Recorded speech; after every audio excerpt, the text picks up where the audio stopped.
Ginataang sitaw at kalabasa. Yan. Sarap.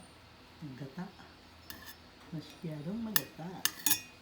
Ito naman ang chicken with lots of garlic. Minarinate ko yan with hoisin tsaka oyster sauce, bell pepper, and a little potato. Yan. Ang aking nilutong ulam. Inano ko pa muna yan, pinurito-prito ko bago ko ginisa sa bawang sibuyas. That's it. At ito naman ang banana cake na ginawa ko. Nati-hati ko, binigyan ko ng aking apo. Yan. Kain tayo.